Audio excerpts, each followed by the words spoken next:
Johnny Mac and Jody Mac with you, Birds 365. We've got a game tonight, Eagles against the Seahawks, but there's a lot that's gone down leading up to that game. And here to give us his insight to it is one of the best in the business, covering the National Football League, does it for CBSSports.com, our pal Jeff Kerr. Usually it's what happened in the Eagle game, Jeff.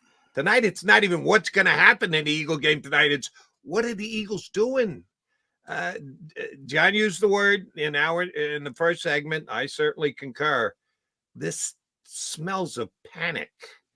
Is that an accurate word, an overstatement, or an underselling of what the Eagles have done in the last 24 years, swapping out their defensive coordinator in week 15?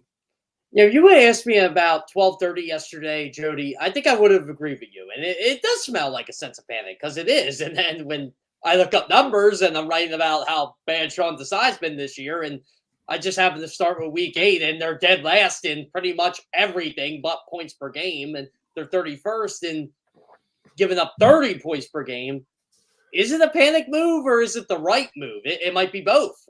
So I'm looking at it as, I think it's a move that you don't do when you're 10-3 going into week 15. It doesn't feel right, doesn't sound right. But then when you're looking at the overall body of work, it's Sean Desai does not deserve to be on this coaching staff right now. But he is on the coaching staff. Yeah, that makes no sense. Yeah. So and he's still the defensive coordinator. I'm going to start calling him by title, John. Yeah. What'd you call him yesterday? The press secretary? The press secretary. That's my new designation for him, because technically, we'll see how the Eagles handle it. But technically, Matt Patricia is not the defensive coordinator, so he doesn't have a responsibility to talk to the media each week. If you're a coordinator, you have to talk to the media. So in theory, that's why I'm calling him the press secretary.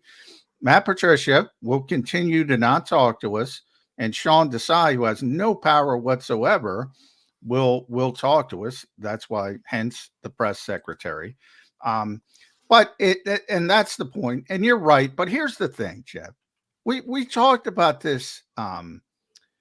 And by no means am I trying to say they should be as bad as they are right now, because it's been a disaster. And when you think about what Nick Sirianni stresses, which is situational football, the fact that they're dead last in third downs and they're 30th in red zone, that tells you, all right, nothing's working.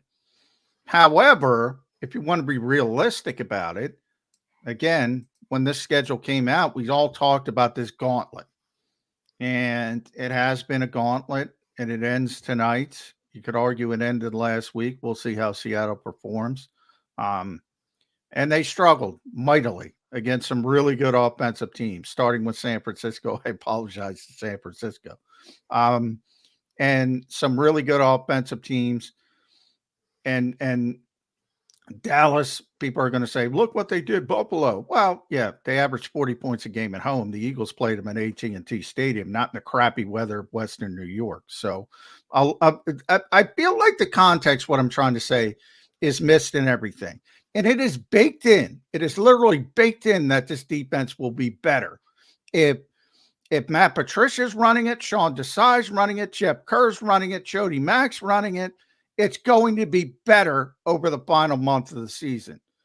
So mark my words, Jeff, you're going to have that narrative. Oh, the Eagles have gotten so much better because they're playing Tommy Cutlets, who can't put 2 feet in front of him, except when he's running the ball occasionally. It's going to get better. Does it matter? Point that out. I am glad you pointed that out, John. This is why I tweeted what I tweeted yesterday while Buffalo was blowing out Dallas. The Eagles really don't get enough credit for beating the Bills. They don't.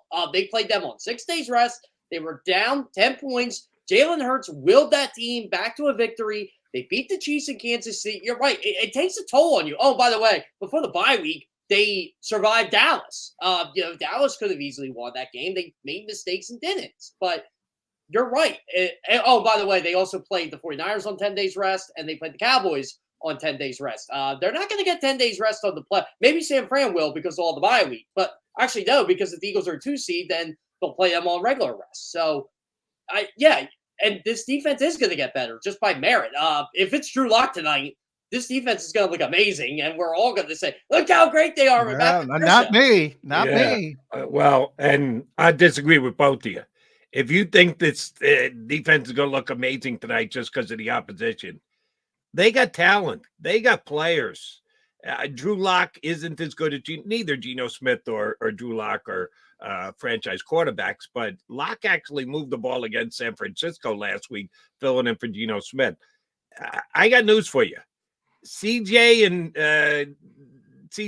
Gardner is not coming through the door tonight. TJ Edwards is not coming through the door tonight. This defense is not as good as last year's defense, and I'll tell you, it's as much as defections that the Eagles chose to let walk out the door as free agents as it is Sean Desai and or his system or the way that he coaches. This defense is just not as good. I don't think just because the opposition is going to get easier than it has been that they're all of a sudden going to jump up tonight and hold the Seattle Seahawks at 10 points. I don't see that happening. Now, Jody, hindsight is 20/20 here, but do you think this defense would be better if Denard Wilson was defensive coordinator instead of Sean? Yes. How about you, John? Oh yeah, no question. They made a poor decision, but now you can go back and because everything, as you mentioned, 20/20 hindsight. Now everything kind of pops up in your mind, starting with Denard Wilson, going all the way back in the decision they made. I even go back to remember. They moved to Lincoln Financial Field during training camp for a practice because Nick Sirianni wanted to work on communication with the coaching staff because it didn't look good. Howie Roseman was screaming at the side to get the right people on the field. Now people are talking about his presence, coming up Jim Schwartz, who walks around the building like he's a head coach, coming up JG, who, walks around the building like he's a former defensive back. They're starting to throw them under the bus, and they still stay here. So my larger question is, why are they handling it the way they're handling? If you want to fire the guy, fire the guy. Get him out. Get him out of the building. You know why? Because they don't want to admit they're wrong, and he's under a 4-year contract, so they don't want to pay him. That doesn't seem like Jeffrey Lurie. It doesn't, but I mean, don't you think it's funny, John, when you look at all the decisions in the grand scheme of things? There's one guy Jeffrey Lurie protects more than anybody else, and that's Howie Roseman. And that's nothing wrong with that because Howie Roseman's been doing a good job. But it's if you're against Howie Roseman, he's going with Howie Roseman. But now that might explain, Jeff, why Sean Desai doesn't walk out in disgust because he wants to get paid his contract, and you don't want to. If you just walk out, they can say you're fired for cause and not have to pay him. But from Jeffrey's standpoint, everything is about winning the Super Bowl. And this is a weird disconnect and it can't be good for the team. So he's not willing to bite the bullet. This is a guy who bit the bullet on Carson Wentz's contract. I got to believe he'll bite the bullet on Sean Desai's if that's what the head coach. Do you think Lurie and Roseman listened to what some of the players said about Sean Desai on and off the record? Yeah, of course. Yeah. Yeah. Because I think this was a player-led decision, personally. Now, I talk about it. You think about everything. Now I start thinking about Josh Sweat's comment last week about he's not used to the lack of discipline on the defensive line with the pass rush. Everything starts to creep in. So you think that was a shot at Desai, not at his teammates? I actually thought Josh was throwing his teammates under the bus. You can take it any way. That's what I'm saying. Now, with all these open-ended doors, I can take it as it was a shot on the coordinator. I think Josh Sweat decided to bite the bullet for a lot of younger players on that team. I really do. Now, I should have asked this right away, so I'll ask both of you. Who made this decision?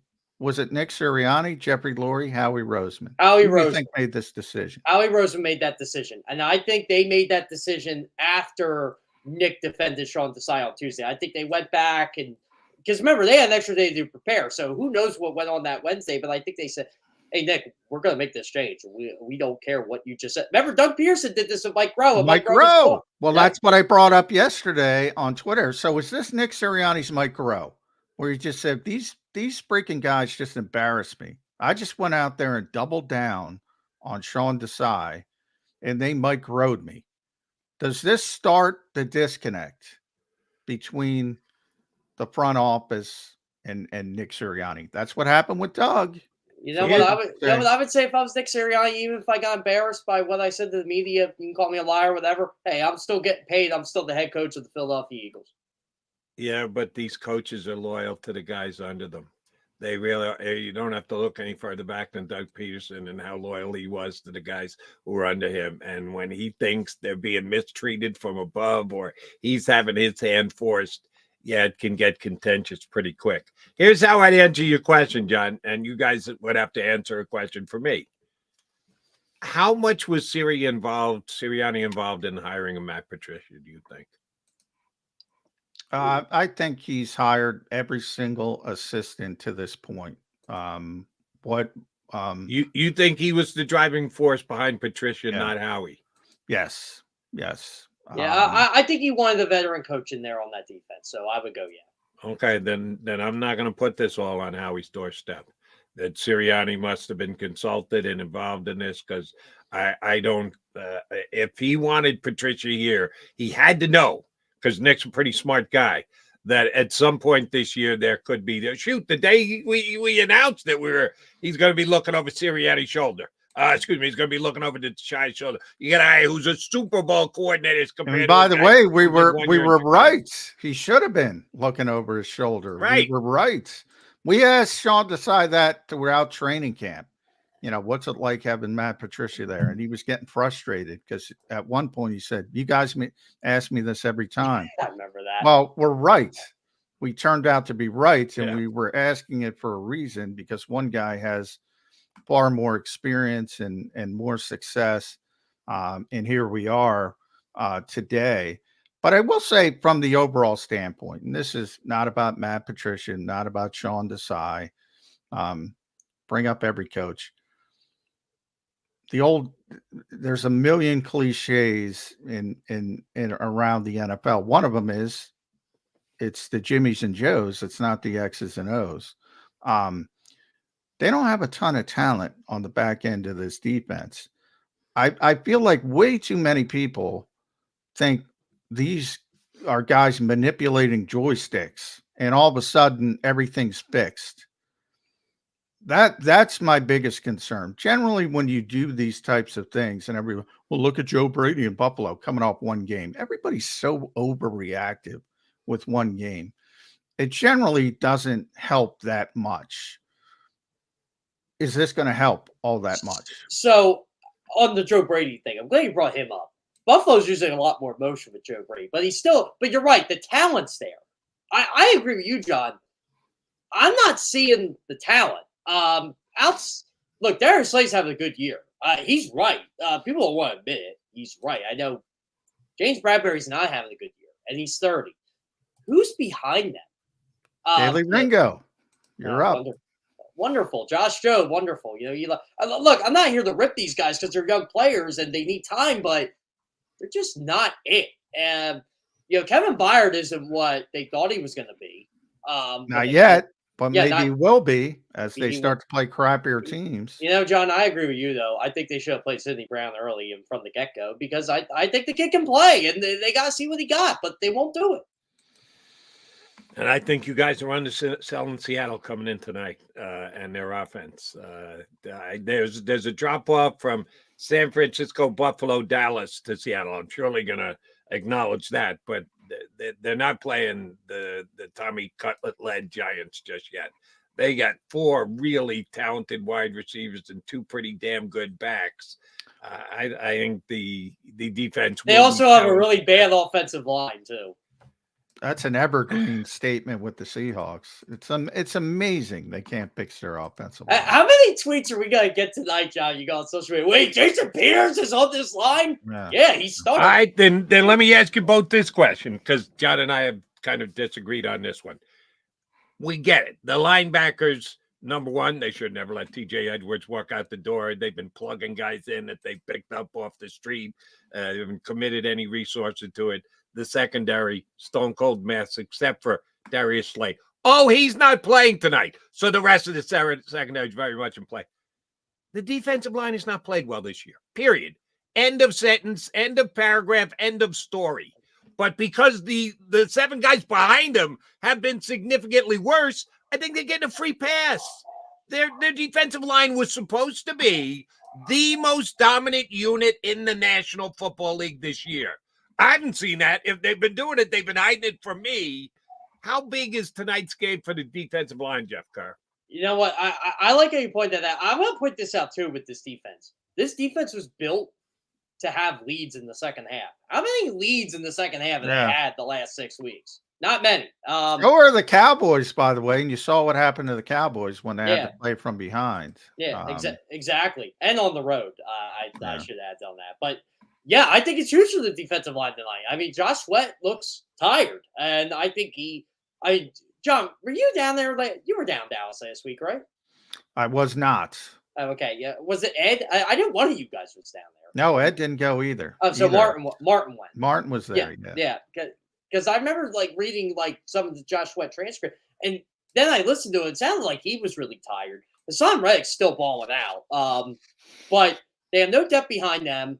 I think Jalen Carter. Not that he's hit a rookie wall. He's still playing really well, but he's not as dominant, I guess, as he was early in the year. Fletcher Cox is older, but you're right. It just doesn't feel like the same defensive line as last year. But of course, last year at this time, the defensive line, it felt like they were getting 5-6 sacks a game, and they're not now, and they're not getting the pressure because they are trailing a lot. And I just think it just all correlates to you got to get off to a fast start with this team, and they just haven't done it. So you know where I'm going to go, Jeff Kerr. They march out to the field, midfield, before the kickoff. Captain's in the house. Jody, I have a CBS personality that agrees with everything you said, who covers the Cowboys, Jared Dubin from CBS. He texted me yesterday when the game started, the Dallas-Buffalo game, and said Dallas should receive this, and they should go right down the field and score. And he said, I hate when teams do this on the road. And I'm thinking, Jody McDonald tells me this every week. Yeah. And I'll do it again. I said it last week. I've said it. And again, I'm not like the Eagles. This is my big complaint about the Eagles, because they do it by rote. It just isn't even contemplated. There is no thought given to the situation, the matchup of the game. I don't do it that way. There are weeks where I absolutely say Eagles win the toss. They should defer. They should put the defense out there first. Not last week against the Cowboys, and not tonight against the Seahawks. If they win the coin flip, if they're going to be crazy enough to swap out their defensive coordinator in week number 15, why can't you be crazy enough to go, yeah, you know what? Give us the football. Even though all the analytics tell us, well, you got to get it at the end of the first half and start the second half, and that's how you win games. Throw it all out the window. Where the rules are, there are no rules for the Philadelphia Eagles. Take the ball tonight. Tell me there's a chance that happens, Jeff Kerr. I've got 25% chance it happens. 25. I'll go 25. I'm going 2.5. All right. I will say this. And that's probably high. I'd take the under on 2.5. So, Jay, here's a funny story for you. I know it's just high school basketball here, but as a coaching staff, as a member of a coaching staff in high school basketball, we always talk about after the tip-off. So, do we get the ball? Do we get the ball? Do we get the ball? We want the ball. We want to score. We don't want to say, oh, no, let's give the opponent the ball so they can score and take an early advantage of the quarter. So, I mean, your theory does have merit. It's just not what the Eagles are going to do. We brought up Denard Wilson a little bit. And, I think not only about him being the coordinator, but, if you think about him as a secondary coach and player development, and how guys played under his sort of domain, I don't think this defensive collapse is all about one guy. And that's the problem I have with scapegoating, especially scapegoating in season. And I talked to Jody a lot. I said, if the Eagles underachieve, there's going to be a scapegoat. I didn't expect one in week 15, but I expected one after the season. If they're one and done in the playoffs, there was going to be a scapegoat, and probably more than one. Just from that standpoint, what do you think of that message? And that is directly to Jeffrey Lurie's office, who's a great owner. And people can go on JAKIB Sports and hear me talk about Jeffrey Lurie all the time. He's 95% good, but he ain't good. when it comes to stuff like this, and he scapegoats people when the expectations aren't met. What type of message does that send to the organization? That's a good question. So I think it sends nobody's job is safe if you're essentially firing a guy in week 15 for. I know it's more than 2 bad weeks of football, but they basically made this decision of, okay, these are the teams that are our biggest roadblocks to going back to the Super Bowl, the San Francisco 49ers and the Dallas Cowboys. And they just beat the pants off of us. We're going to blame somebody for it. And look, I just look at it this way. Nick Sirianni's job, look, it'll be safe this year, but in the long term, is it? If they do this again, you have to wonder this stuff. Like, you're right, John. This is a if you look at the grand scheme of it, it is a panic move. But when you look at the numbers, it does make sense why they did it. But someone was to get blamed for this. He's not going to go blame Darius Slay. He's not going to go blame. He certainly isn't blaming Jalen Hurts or Brian Johnson. It just felt like this was the guy that, hey, look, we had the number 2 defense last year, and now we're what, 27th, 28th? Yeah. It's you, Sean. By the way, we're 43 minutes into the show. I haven't spiked the football on a certain former defensive coordinator, but I won't do it. You mean the guy in Arizona that was leaving defensive backs wide open and hasn't had a sack? His team hasn't had a sack in 3 games and like. Oh, there we go. They can't stand him. He was good here. I'm going to tell people this. Jonathan Gannon was the best defensive coordinator the Eagles had since Jim Johnson. I don't care what anybody says. Ooh, now you're spitting in Jim Schwartz's face. All right. Here I do want to revisit one thing, and then we should actually talk about tonight's game. Denard Wilson. You guys are reporters. I'm just a reactor. When they decided to go Sean Desai's route instead of Denard Wilson, what was the actual? Could Denard Wilson have stayed as the Eagles' defensive backs coach? He wasn't, because there was varying reporting that Wilson would have thought about staying, but Sirianni said, "Yeah, no, this is not going to work. You want the defense coordinator job? I'm not giving to you. Why don't we just shake hands and go our separate ways?" Sirianni made the call because let's be honest, the defensive secondary stinks. You want to put it all on Sean Desai? He's the catch-all blame now. Somehow Sean Desai has made James Bradbury into a well below average quarterback after he was all pro last year. Okay, you want to go down that road? I'm not sure that that's the way to look at it. Desai's kind of the entire defense coordinator. DK McDonald hadn't done anything to impress anybody. Denard Wilson was dynamite defensive backs coach last year. All right, you didn't give him the head coaching job. But I know I read several reports that said he wasn't looking to move on from Philadelphia. They liked it here. He'd be disappointed, but he'd keep doing what he was doing, and Sirianni blew him out. How do you remember that going down? Both of you 2 reporter guys. Go first, John. You can go first if you want. I from the standpoint of, look, I think they chose Sean over Denard because they wanted to stick with the Fangio scheme, and Denard wanted to he wanted to evolve it, which, by the way, I don't think is a bad thing. Not that he didn't want to use it. He wasn't going to go away from it completely. He just wanted to do some different things that Nick wasn't comfortable with. Now, as far as coming back as the secondary coach, yeah, at that point, I think it was Marcus Hayes, our buddy, who talked about Sirianni for one of the few times in a negative fashion.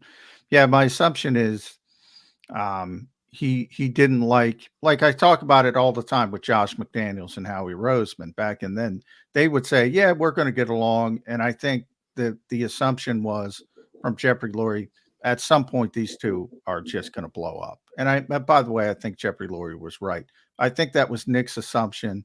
He doesn't get the job. At some point, this is going to be an issue. Let's just move on, turn the page. But they got worse because of it, and who knows what would have happened. Yeah, right. But that's on Sirianni's record. If Yeah. you make that Oh, yeah. decision, you make Oh, that oh, yeah. call, that's fine. You're looking into the future saying this could get dicey somewhere down the road. Yeah. And then yeah. you're hiring somebody else and he comes in and isn't good. That's on you, coach. That Yeah. was your call. And DK was here. DK was the assistant, just got promoted, but yeah, it hasn't worked out. So it's definitely on Nick's record. I don't You think know what? I'm kind of getting tired of hearing about the Vic Fangio disciples. They're not the real thing. As not the much real as- thing isn't the real. Who gives Well- a crap? The scheme, every scheme gets caught up to, whether it's Tony it does. Dungy's cover 2, Pete Carroll's cover 3, Mike Zimmer's A gap crap. Every single defense gets caught up with at some point, and then you got to adjust, and you got to go to the next thing. And that's where you're right about Denard Wilson. He wanted to modify it. He wanted to make it better. And he's doing that with Mike McDonald and Ball. By the way, Mike McDonald might be an NFL head coach next year. What he's doing over there. No, Well, I always worry got a about better chance than the two guys here in Philadelphia, which, Eagles could be going through the same thing again with Brian Williams. The Eagles, one will be out the door and the other one will be lucky to still have his job when this season's over and done with. I don't think Brian's in any. I don't think he is here. I actually think Brian Johnson's doing a better job so than do people think. Now, I would like to see Really? more. Why? Is the Eagles' offense not as good as it was last year? No, Well, it's not. it was hard to match what last year did. Again, Say the same thing about the defense. Jordan Desai's going to be eating popcorn up in the press box tonight. They were the number 2 defense. Johnny's boy, Johnny Gannon, doing the job. All right. And so we can judge the defense. This is where put I the defensive defend. coordinator at the door, but we can cut the offensive coordinator slack and go, hey, you can't match. Well, he still has a top 10 offense, and the Eagles are number 3 in third down offense. They're number 1 in fourth down offense. They're pretty good in the They're red top zone. 10 in red zone offense. Again, Nick Sirianni's about situational football. Are they as good as last year? No, but they're still damn good. On defense, it's the exact opposite. Yeah, they're but terrible. Here's the defensive problem. How many defensive starters left this team during this offseason? 5. It's not my fault. How many offensive starters left this team? A couple. Isaac Seumalo. 2, Miles and Miles. Isaac. Okay, so who had a tougher task, Desai or Brian Johnson? No question, Sean Desai, and I've been saying it all the. It's not my fault when the organization itself. Forget about the fan base. It's not my fault when the organization itself overrates the talent on hand.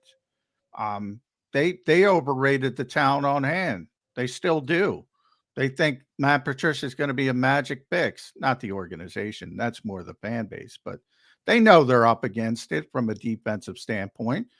TJ Edwards made another big play in that Chicago game. He's a monster. TJ Edwards is a good player, and the Eagles found him. They discovered him. By the way, I am disrespecting Jim Schwartz a little bit with the whole job against best defensive coordinators and Jim Gannon. Yeah, Jim Schwartz was really good here. Jim's better.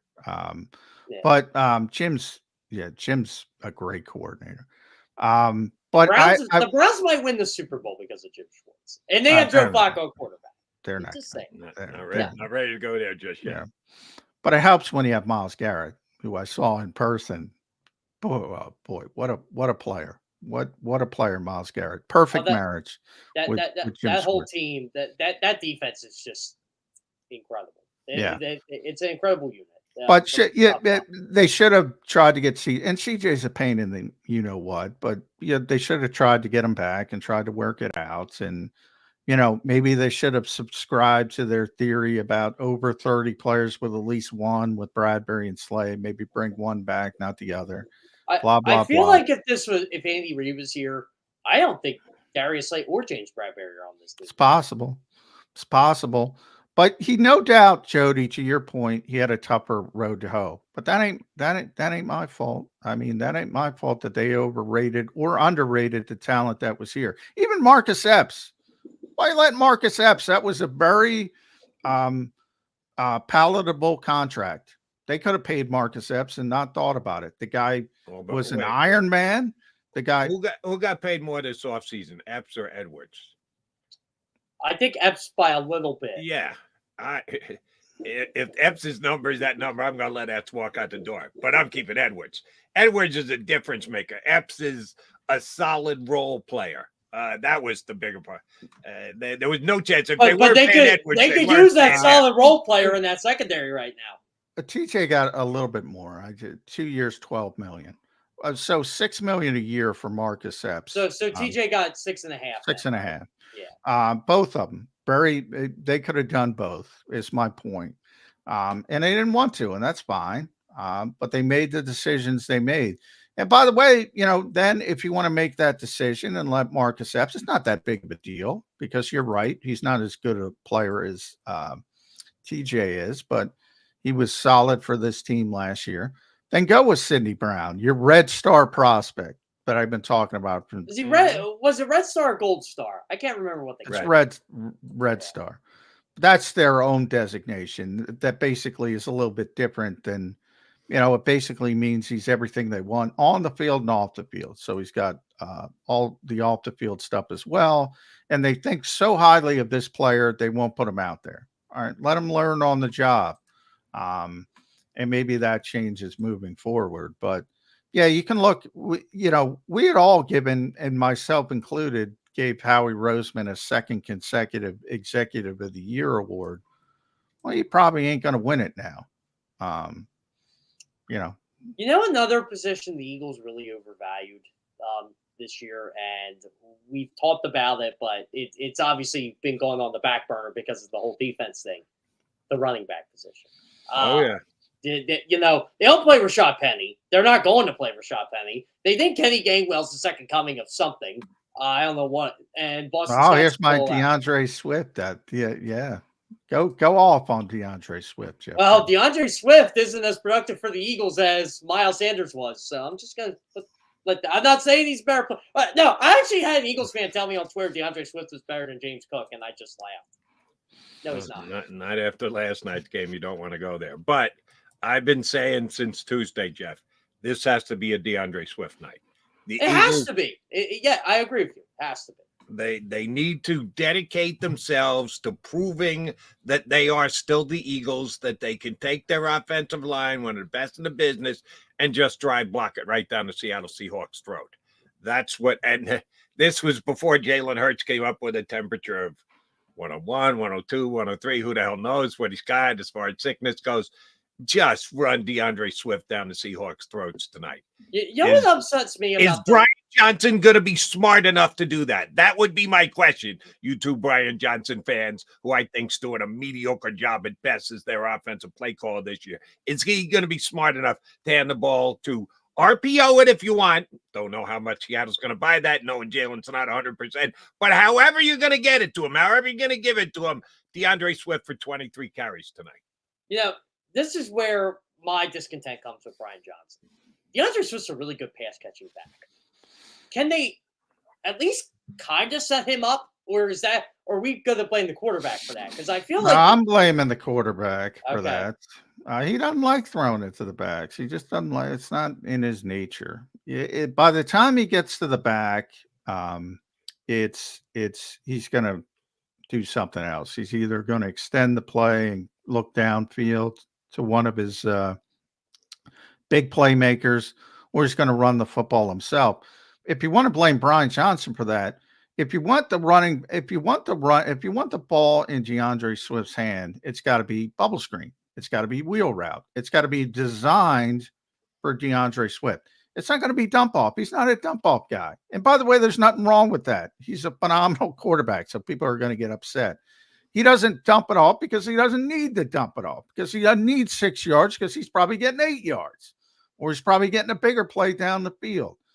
So, yeah, Domino and I have had that discussion many times. He's not a dump-off guy. He's never going to be a dump-off guy. He wasn't a dump-off guy at Alabama. He wasn't a dump-off guy at Oklahoma. Maybe if he's 35 at the end of his career, maybe he turns into a dump-off guy. But right now, he's not a dump-off guy. He's just not. Yo's a good dump-off guy that doesn't win a lot of big games.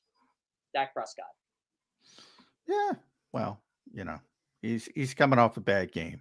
By the way, to Jody's running points, because I know I'm going to be preemptive to Seth Joyner, because I know what I'm getting today. pregame, postgame show. Oh, why don't you run the ball like Buffalo on Dallas? I'm not even going to bring up the environment. Buffalo would have had a completely different game plan if the game was at AT&T Stadium. The key point is they got a lead, as you mentioned, Jeff Kerr. If the Eagles are up 2-3 scores, it's going to look good in a final box score for the run. It's going to look real good. It's going to look really, are we going to really cut the good. Eagles slack tonight because the game's not at the link? They can't possibly think they're going to run it because they're on the road. That's not what I said. I didn't say you said it. I'm asking you, are you going to go there, John? Because you've already said that Buffalo was able to do it because they were home. Does that mean the Eagles can't do it tonight? No, I said Buffalo would have had a better game plan. Anytime Buffalo doesn't have a history of running the football well. So, James Cook looked like his brother in his prime, and very shifty back, tremendously talented. And they have a history. I mean, at some points, they didn't even run the ball at all with Josh Allen in years previously. They're the same as everybody else.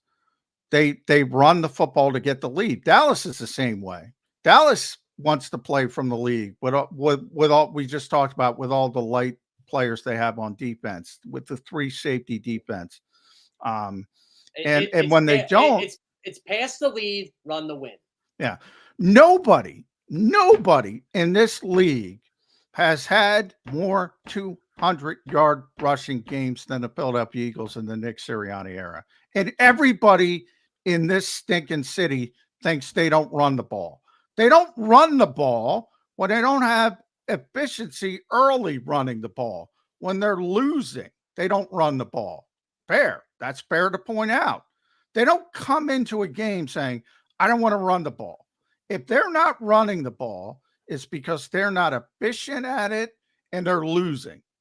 Well, John, this is why I got so upset when the whole run the ball thing came out the week going into Dallas. Did these people not watch that 49ers game where they ran the ball, got 2 yards, ran the ball, got 2 yards? It didn't matter who it was. They weren't running the ball efficiently at all. It was basically you were running into a wall and you were done. I don't blame Brian Johnson for saying, okay, this ain't working. So let's try something else. And you just don't run the ball and get 2 yards. What we get 6 downs now to get a first down? Yeah, seriously, is this where I'm just saying, just from coaching other sports, okay, but play doesn't work. The assumption it seems to me for all the run the ball people is you're going to do it efficiently. Oh, if you just hand it off, you're going to be efficient at it. Well, the Eagles have had some issues recently, but no team has had more 200-yard rushing games. You're the stat guy, Jeff. Am I lying? No, you're absolutely right. The Eagles have 15, and I think the next highest team is 11. And I think it's about. It's bizarre to me. It is bizarre the way I don't understand. You know why the Ravens ran for 200 yards in the second half last night? Because they had 10-0 lead and they could do it. They weren't trailing in that game. Jacksonville made themselves trail in that game. Same thing with Buffalo. Buffalo has a big lead. They close it out. Yeah. San Francisco did it yesterday. They were up 21-13 at halftime. They said, you know what? We got Christian McCaffrey, and you don't. So we're just going to run the ball down your throats. Oh, and Brock Purdy had a minor shoulder injury. But when they did set up the pass, George Kittle was wide open. Right. And the whole thing about running the ball, it's a cutting edge. When do you pull the plug? When do you admit, all right, we're not running effectively, we got to go pass heavy? I know when you do it, 3 or 4 carries in. Sometimes you can pull the plug too early. And I think the Eagles have, and I think it's a fair and legit criticism. But I'll say this, Jody. If you're running the ball on first down, 1st and 10, you don't gain a yard or you only gain 1, and 2nd and 9. Are you running again or are you passing? Well, you can pass, and then if you get 5, now you're back in the same decision on 3rd and 3. You're running or passing. It all depends on. In today's NFL, you're passing on 3rd. Today's NFL, and 4th and 1, you should be passing, right? Oh no, they have the ability to run the football with Jalen Hurts, so they do. They do run the football with Jalen Hurts on. Okay, so basically, you think DeAndre Smith stinks? Is DeAndre Swift stinks? By the don't way, think did he- you you see don't think he gets 3 yards. Minnesota's attempt at the tush push? In Oh, that was overtime? pathetic. Oh, that was the greatest. So I had someone say I'm overreacting to the tush push and everything. I'm like, no, I'm not, because I'm told it's not a football play by a certain fan base, not Eagles fans, by the way. I'm told it's not a football play. Those plays shouldn't count. It's not aesthetically pleasing. It should be banned. That's Well, bullshit. Absolute honestly, bullshit. shouldn't be banned. But I've said from day one, it shouldn't be banned because of the Eagles' success. Is how I should. I don't care if they ban it because the Eagles are going to get quarterback sneaks anyway. They were 35, a stinking 37 with Carson Wentz. That everybody forgets that they just regular quarterback sneaks.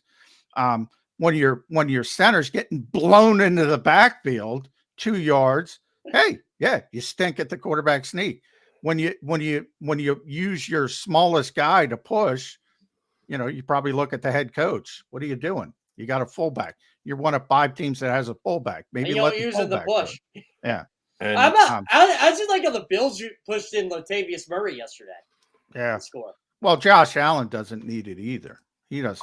and Allen had a great one yesterday. He let everyone believe he was going to up the middle. He Yeah. took a step back. He veered to his He got like into yeah. this wide open hole in the middle of the He line. faked he was to get going an into easy the A push. gap and went into the B. It was all like, hey, I love how people like to discredit good things Josh Allen and Jalen Hurts do that no one else can do. Yeah, And Josh Allen is phenomenal. If he could get a corral on the reckless plays, he'd be the best quarterback in football. He's the hardest quarterback. And you know all, what, all John? apologies to Jalen Hurts. Yeah, Josh Allen is the hardest. Yeah, know what, quarterback John? that's ever in the I NFL. talked to Josh Allen a bunch of times about this before, and he said, Josh Allen says he thinks about this pretty much every day. Like, how can I not turn the football over? Maybe he's overthinking. Oh, he didn't yesterday. All right, Jeff Kerr, on the record, all this stuff, another word we could have used, has come down with the Philadelphia Eagles in the last 24, 48 hours. No Slay, Jalen questionable, Desai out, Patricia in. All of it mixed in together. Now you got the Seattle Seahawks kicking off at 8:20 tonight. At about 11:30, there'll be a final score. What do you think it is? I said the Eagles will win by 10. I just think they're a better football team. I think they're actually going to build a lead tonight. Maybe they will receive the start, Jody. That's not going to happen. But I just think they're a better football team, and I think they're a significantly better football team if Drew Lock is the starting quarterback for the Seattle Seahawks tonight, which it looks like it's trending that way, by the way. I'm scared. All right, Mac and I will make our picks. By the way, guys, I have a question for you. The last time the Eagles beat the Seahawks in Seattle, who was the Seahawks quarterback? Seneca Wallace. There. John McMullen got it. Really? He does his homework. Yep. Okay. Yeah, I didn't know. Last time they beat the Seahawks in Seattle, the Phillies were winning the World It was Series. Donovan McNabb against Seneca Wallace. Deshaun Jackson had a touchdown catch in that game. As Nick Sirianni might say, what the hell does that have to do with A.J. Brown? He's got a point. But here's one that Nick Sirianni can't refute. It has some influence, not a ton, but some. They just don't beat the head coach of the Seattle Seahawks, period. And They haven't. They've never beat them. Pete Carroll is still the head coach of the Seattle Seahawks, even though the teams have changed, even though it's been years, even though we go back to Seneca Wallace. Constant is Pete By Carroll. the way, and Sean Desai knows all his tricks, and they just pissed him off. Yeah, so Sean will be forthcoming, all that forthcoming tonight. So the last time the Eagles beat a Pete Carroll NFL coach team, I was in Veterans Stadium in 1999. Coy Detmer was the quarterback.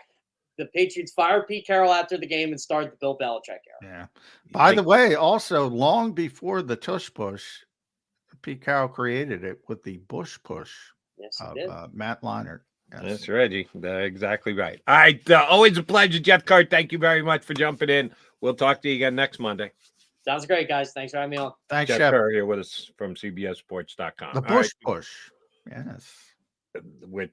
Why the NFL felt the need to change it back and create this. I guess it's a good thing if you're drawing attention, but I'm not sure. I know it's worked great for the Eagles, so you and I are in complete lockstep. They shouldn't ban it just because the Eagles can do it better than anybody else. That's just BS. But the whole they never should have rewritten their rules. All right, we're going to take a quickie timeout, come back. I got a couple more things about the actual game to ask John. And then we're going to have our buddy Brent. Yeah, they're going to actually play a game tonight. Brad Spielberger, Pro Football Focus, cap analyst, is going to jump in with us, give us a little bit of a national perspective, because I think we could use one with all the moves the Eagles have made. Spielberger up next in about 12 or 13 minutes here on Birds 365.